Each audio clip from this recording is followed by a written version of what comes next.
क्या अमीर बनना आपका सपना है? क्या आप चाहते हैं कि आप भी दुनिया के सबसे अमीर आदमी बने?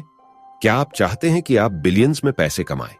अगर आपका जवाब हां है, तो यह किताब आपको सिखाएगी कि आप अमीर कैसे बन सकते हैं।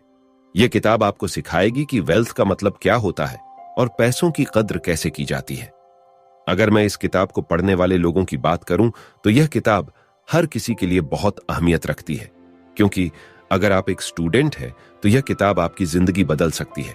अगर आप बिजनेस कर रहे हैं, तो हो सकता है इस किताब को पढ़ने के बाद आपके सोचने का तरीका बदल जाए। और अगर आप कोई जॉब कर रहे हैं, तो यह किताब आपको अमीर बनने का पूरा रास्ता बताएगी। कई सारे लोग अपने आप से इसी तरह के सवाल पूछते रहते हैं कि काश मेरे पास एक बंगला होता, काश मैं इतने ज्यादा पैसे कमा रहा होता, क्या मैं जितना अभी पैसा कमा रहा हूं वह मेरे लिए काफी है। इस तरह के सवाल लोगों को अक्सर बेचैन करते हैं, क्योंकि यह सवाल अक्सर लोगों के दिमाग में घूमते रहते हैं। अगर आपका भी हाल कुछ ऐसा ही है और आप भी इस तरह के सवालों में ही परेशान रहते हैं, तो आपके इन सभी सवालों का जवाब इस बुक में लिखा हुआ है। आथर बताते हैं कि जब वह अपने कॉलेज में थे, तब वह पैसे इकट्ठा करने के लिए वेटर का जॉब किया करते थे। वह जिस जगह पर काम करते थे, वह लॉस एंजेलिस के सबसे महंगे होटल्स में से एक था। एक दिन जब ऑथर अपनी जॉब पर थे, तब उनकी नजर एक 20-21 साल के मिलेनियर पर गई। वह मिलेनियर काफी स्मार्ट था। टेक्नोलॉजी की अच्छी पकड़ होने की वजह से उस लड़के ने वाईफाई रूटर का एक ऐसा कंपोनेंट तैयार किया था जिसके लिए उसे काफी अच्छे पैसे मिले थे। इसी के साथ उसने कई सारे स्टार्टअप शुरू किए थे और कुछ समय बाद उन स्टार्टअप को भी उन्होंने अच्छे प्राइस पर बेच दिया था। लेकिन फिर भी वह मनी मैनेजमेंट में कुछ खास अच्छा नहीं था, क्योंकि उस लड़के को अपने पैसे की नुमाइश करने की आदत थी। वह जहां पर भी जाता था, वह अपने साथ नोटों की गड्डी लेकर घूमता था और शराब पीकर बड़ी बड़ी डींगे हाँकता था। एक दिन उस आदमी ने गाड़ी पार्क करने के लिए एक गार्ड को बुलाया और उसे अपने नोटों की गड्डी से कुछ पैसे निकालकर सामने वाली दुकान पर जाने का आर्डर दिया। गार्ड जब दुकान पर पहुंचा, तब दुकानदार ने उसे पैसे के बदले सोने के सिक्के दिए। तो अब आप सोचिए कि उस यंग मिलीनियर ने सोने के सिक्कों का क्या किया होगा।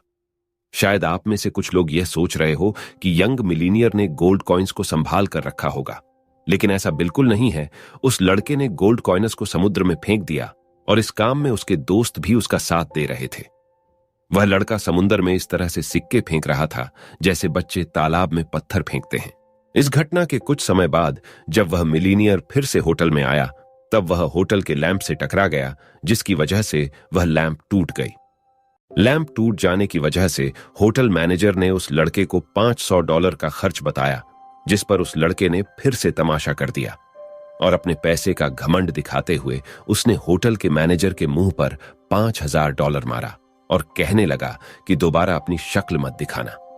अगर आप अब तक इस कहानी को सुन रहे हैं, तो आपके मन में यह सवाल आ रहा होगा कि क्या यह कहानी सच है? ऐसा कोई कैसे कर सकता है यार? तो मैं आपको बताता चलूं कि यह कहानी बिल्कुल सच है।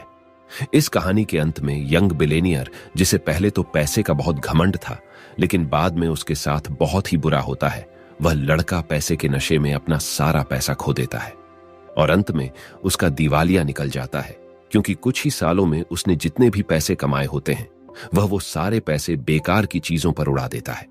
जब उसके पैसे खत्म हो जाते हैं, तो वह दोस्त जो पहले उसके साथ पैसे को बर्बाद करने में मजे कर रहे थे, वह भी उसका साथ छोड़कर चले जाते हैं। इस तरह की कई अच्छी कहानियां आपको इस बुक में आगे जानने को मिलेंगी, जो यह बताती है कि मनी ऐसी चीज बिल्कुल नहीं है जिसको लेकर आप घमंड दिखाएं, बल्कि पैसा तो एक ऐसी चीज है जो आपको कई चीजों को करने में मदद करती है। आसान भाषा में कहें तो पैसा कोई बहुत बड़ी चीज नहीं, बल्कि एक टूल है जिसका उपयोग करके हम अपनी किसी भी जरूरत को पूरा कर सकते हैं। इस किताब का दूसरा चैप्टर हमें यह सिखाता है कि जब आपको दौलत मिलती है, तब आप और लालची होते चले जाते हैं। एक बार जब आदमी पैसे कमाना शुरू कर देता है, तो उसे समझ ही नहीं आता कि उसे कहां रुकना चाहिए। मतलब एक बार वह पैसे कमाने शुरू कर देता है, तो उसके बाद वह खुद को रोक नहीं पाता है। यह जरूरी है कि आप खुद से यह सवाल पूछें कि आपको आखिर कितने पैसों की जरूरत है, क्योंकि पैसों की कोई हद नहीं होती और पैसे कमाने के चक्कर में कई बार लोग खुद को, अपने आसपास के लोगों को पूरी तरह इग्नोर कर देते हैं, जिसकी वजह से कई बार उन्हें अंत में अफसोस करना पड़ता है। साथ ही ये चैप्टर हमें यह सिखाता है कि फाइनेंशियल स्किल एक बहुत ही मुश्किल है। मतलब पैसे कमाना सीखने के बाद खुद को पैसे कमाने से रोकना बहुत ही ज्यादा मुश्किल होता है। ज्यादा पैसे की वजह से आपके पास ज्यादा पावर, ज्यादा फेम आता है, और यह चीज आपको सेटिस्फाइड करने की जगह आपके अंदर एम्बिशन यानी कि महत्वाकांक्षी की भावना पैदा करता है। जब हम पैसा कमाना शुरू करते हैं तब जो दूसरी चीज हमारे सामने आती है वह है कंपैरिजन। मतलब कि अच्छे खासे पैसे कमाने के बाद भी लोग अपने पैसे से कभी संतुष्ट नहीं होते। वह अपने पैसों की तुलना दूसरे लोगों की कमाई से करने लगते हैं। जैसे किसी फुटबॉलर की टोटल नेटवर्थ $5 मिलियन है, तो इतनी अच्छी नेटवर्थ बनाने के बाद भी वह अपना कंपैरिजन दुनिया के सबसे अमीर आदमी से करने लगता है और उसी की तरह पैसे कमाने के पीछे भागते रहता है। यह सिर्फ उस आदमी की प्रॉब्लम नहीं है, बल्कि यह प्रॉब्लम आजकल लगभग सभी की है। जो इंसान 1,000 रुपए कमाता है वह चाहता है कि 1,00,000 रुपए कमाए, और जो इंसान 1,00,000 रुपए कमाता है वह चाहता है कि उसकी कमाई 1 करोड़ रुपए हो। ये सोशल कंपैरिजन की दीवार हर जगह देखने को मिलती है, चाहे फिर वह बड़ी सोसाइटी में हो या फिर छोटे पैसे के खेल में। हर जगह बस यही चीज देखने को मिलती है। इसीलिए आथर का कहना है कि अगर आप पैसे के खेल में जीतना चाहते हैं तो आपको इस कंपैरिजन से ऊपर उठकर सोचना होगा और पैसे को सही से इस्तेमाल करना होगा। ऑथर यह भी बताते हैं कि पैसा कमाना एक बहुत ही अच्छी चीज है और लोगों को पैसा कमाना चाहिए, लेकिन पैसे और फेम से भी ज्यादा जो सबसे जरूरी चीज है वो है रेप्यूटेशन। रेप्यूटेशन बहुत जरूरी होती है। रेप्यूटेशन के साथ फ्रीडम, प्यार, दोस्ती, परिवार, ये सारी चीजें भी जरूरी होती हैं और यह पैसे से भी ज्यादा जरूरी है।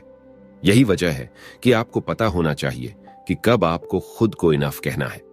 आपने यह भी चीज नोटिस की होगी कि एक फील्ड में अगर आप कुछ चीजें सीखते हैं तो वह आपका दूसरी फील्ड में भी काम आता है। क्या आपको पता है आइस एज क्यों आता है? 19वीं शताब्दी पूरी हो जाने के बाद साइंटिस्ट ने यह पाया कि धरती में सच में आइस एज आया था। धरती पर आइस एज का सबूत लोगों के नजर के इतने सामने था कि उसे आसानी से नजरअंदाज किया जा सकता था।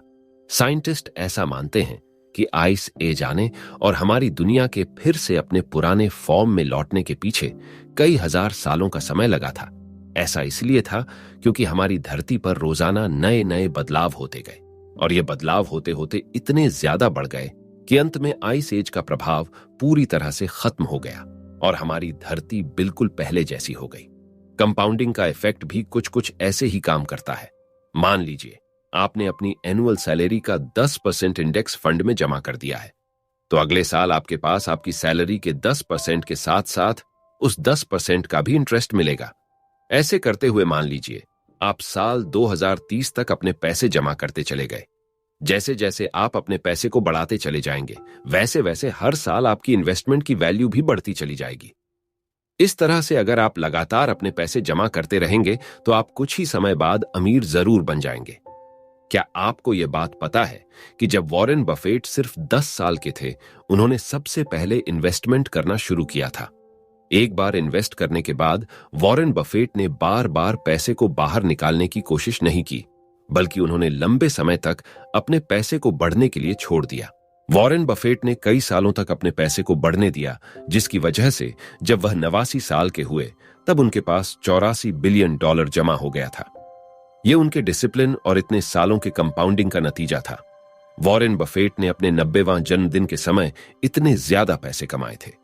इस चीज को और बेहतर तरह से समझाने के लिए अगर मैं आपसे कहूं कि आपको 2 को 2 से 8 बार जोड़ने के लिए बोलूं तो आपका जवाब होगा 16। लेकिन वही अगर मैं आपको 2 को 2 से 8 बार गुणा करने के लिए बोलूं तब आप कहेंगे 256। देखा आपने, जोड़ने और मल्टीप्लाई करने से क्या डिफरेंस देखने को मिल रहा है। मल्टीप्लाई जोड़ने से हमेशा बेहतर होता है। यही इफेक्ट कंपाउंडिंग इफेक्ट पर लगता है। यह तो हमने छोटा सा एग्जाम्पल दिया, लेकिन अगर आप जैसे बड़े स्केल पर देखेंगे तो आप सोच ही सकते हैं कि आपको कितना ज्यादा प्रॉफिट होगा। अमीर होने और अमीर रहने के बीच क्या फर्क होता है? अमीर बनने के कई सारे तरीके हो सकते हैं।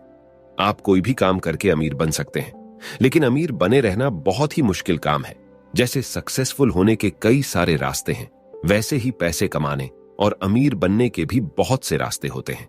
लेकिन जिस तरह से सफल होने के बाद अपनी सक्सेस को बनाए रखना मुश्किल हो जाता है, वैसे ही पैसे कमाने के बाद अमीर बने रहना भी एक मुश्किल काम हो जाता है।